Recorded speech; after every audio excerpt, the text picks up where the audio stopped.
Menopausal transition. Meno is derived from a Greek word meaning month, and pause is derived from a Greek word meaning to pause or to halt. Menopause is the technical term for a point in time at which menses and fertility ceases. The change of life, the end of fertility, the beginning of freedom. Whatever people call it, menopause is a unique and personal experience for every woman. The term menopausal transition refers to the transition from a woman's reproductive phase of her life to her final menstrual period. The period is also referred to as perimenopause. It is the end of her menstruation and childbearing capacity. The average age of natural menopause, which is defined as 1 year without a menstrual period, is 51.4 years of age. The average age of natural menopause has remained consistent for the last several hundred years, despite improvements in nutrition and healthcare. With current female life expectancy at 84 years, this event comes in the middle of a woman's adult life. Menopause signals the end of an era for many women. It concludes their ability to reproduce, and some women find advancing age, altered roles, and the psychological changes to be overwhelming events that may precipitate an anxiety or depression. Menopause does not happen in isolation. Midlife is often experienced as a time of change and reflection. Change happens in many arenas. Children are leaving or maybe returning home. Employment pressures intensify as career moves or decisions are required. Elderly parents may require more care, or the death of a parent may have a major impact. And partners are retrenching or undergoing their own midlife crises. Women must negotiate all of these changes in addition to menopause. Managing these stressful changes can be very challenging for many women as they make the transition into midlife. A woman is born with approximately 2 million ova, but only about 400 ever mature fully to be released during the menstrual cycle. The absolute number of ova in the ovary is a major determinant of fertility. Over the course of her premenopausal life, there is a steady decline in the number of immature ova. Science is still struggling to understand this depletion, but it does not occur in isolation. Maturing ova are surrounded by follicles that produce two major hormones, estrogen in the form of estradiol and progesterone. The cyclic maturation of the ovum is directed by the hypothalamus. The hypothalamus triggers a cascade of neurohormones, which act through the pituitary and the ovaries as a pulse generator for reproduction. The hypothalamic pituitary ovarian axis begins to break down long before there is any sign that menopause is imminent. Some scientists believe that this pulse generator in the hypothalamus simply degenerates. Others speculate that the ovary becomes more resistant to pituitary hormone FSH and simply shuts down.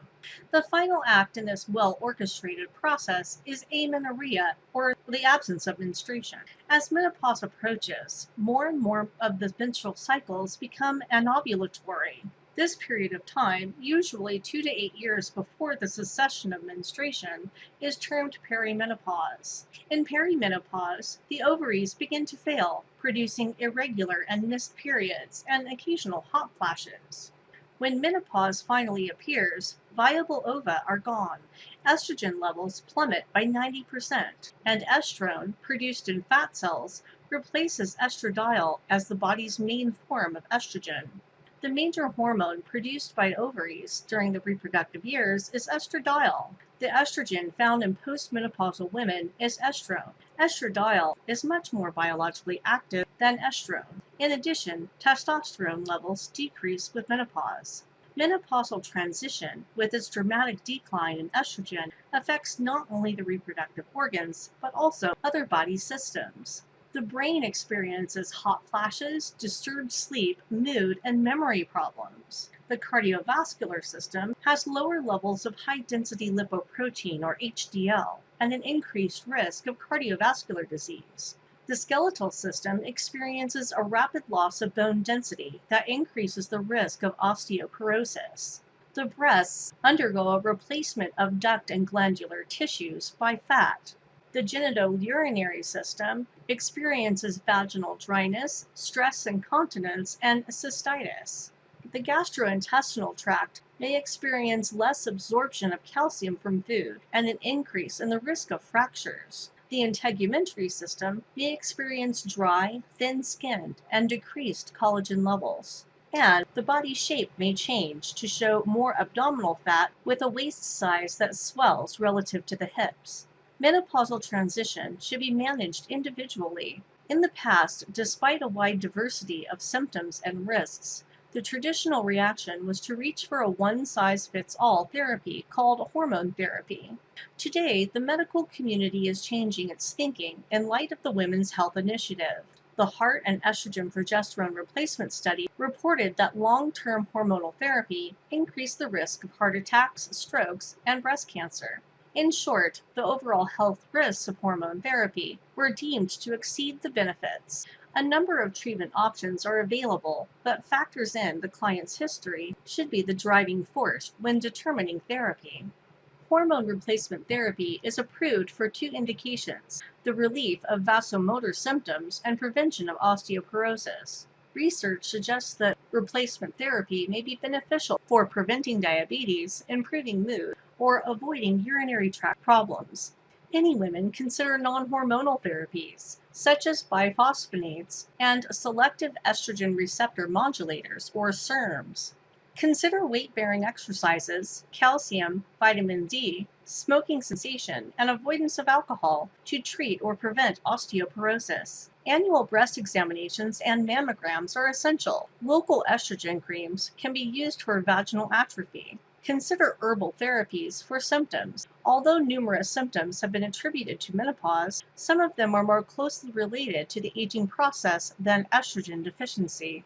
Common symptoms of menopause include hot flashes or flushes of the head and neck, dryness in the eyes and vagina, personality changes, anxiety and depression, loss of libido, decreased lubrication, weight gain and water retention, night sweats, atrophic changes including loss of elasticity in vaginal tissues, fatigue, irritability, poor self-esteem, insomnia, stress incontinence, and heart palpitations.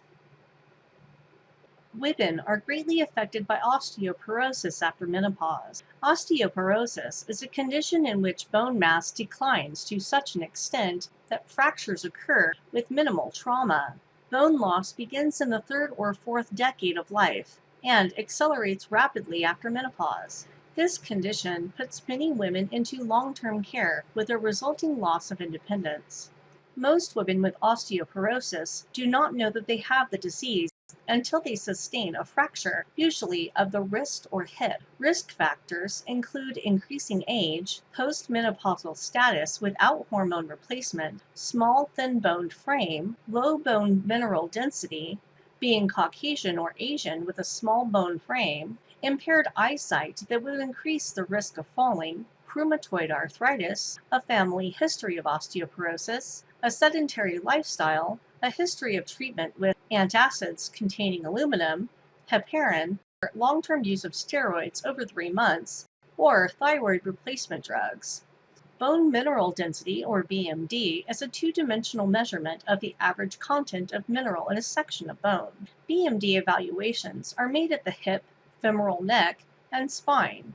There is a significant relationship between BMD and fracture. As BMD is reduced, the risk of fracture increases. Screening tests to measure bone density are not good predictors for young women who might be at risk for developing this condition. Dual energy X-ray absorptiometry is a screening test that calculates the mineral content of the bone at the spine and hip. It is highly accurate, fast, and relatively inexpensive. The dual energy X-ray absorptiometry scan, or DEXA scan, is the gold standard for radiological methods for identifying osteoporosis through measuring BMD. The best management for osteoporosis is prevention. Women can modify their risks by doing some of the following. Engage in daily weight-bearing exercise, such as walking to increase osteoblast activity. Increase calcium and vitamin D intake. Avoid smoking and excessive alcohol of more than 2 drinks per day. Discuss bone health with the healthcare provider. When appropriate, have a bone density test and take medicine if needed. Medications that can help in preventing and managing osteoporosis include Premarin, which is used in hormone replacement therapy, SERMs, calcium and vitamin D supplement, bisphosphonates, parathyroid hormone, and calcitonin. For the first half of life, estrogen seems to be a protective substance for the cardiovascular system by smoothing, relaxing, and dilating blood vessels. It helps to boost HDL and lower low-density lipoprotein levels, helping to keep the arteries clean and clear of plaque accumulation. But when estrogen levels plummet as a woman ages and experiences menopause, the incidence of cardiovascular disease increases dramatically. Menopause is not the only factor that increases a woman's risk for CVD. Lifestyle and medical history factors, such as the following, may play a major role: smoking, obesity, a high-fat diet, a sedentary lifestyle, high cholesterol levels, a familial history of cardiovascular disease, hypertension, an apple-shaped body, and diabetes. Two of the major risks for coronary heart disease are hypertension and dyslipidemia. Both are modifiable and can be prevented by lifestyle changes and, if needed, controlled by medication. Women who experience early menopause lose the protection afforded by endogenous estrogens to the cardiac system and are at greater risk for the more extensive atherosclerosis. Major preventative strategies include a healthy diet, increased activity, exercise, smoking cessation, decreased alcohol intake, and weight reduction. The good news is that CVD is largely preventable. Because CVD is a chronic disease that develops over time, primary prevention of lifestyle modification interventions are the most effective if initiated before the development of the overt disease. Stressing the importance of a lifestyle modification must begin early in life and should be reinforced from the beginning of a young woman's reproductive years throughout menopause. Nurses are in an ideal situation to teach the importance of good nutrition, healthy weight, and daily exercise before cardiovascular disease becomes clinically evident. Healthy lifestyles and stress management techniques are vital to health and longevity, and it is important to keep these on the client's agenda when discussing menopause.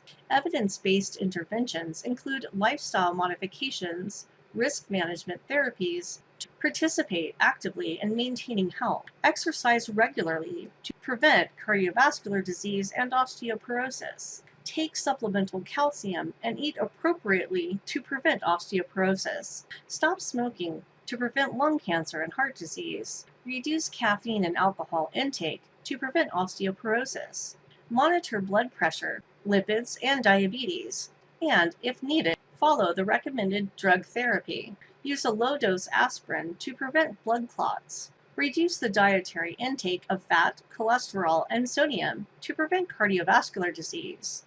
Maintain a healthy weight for your body frame. Perform breast self-examinations for breast awareness. And control stress to prevent depression. These life approaches may seem low-tech, but they can stave off menopause-related complications. Thank you for watching.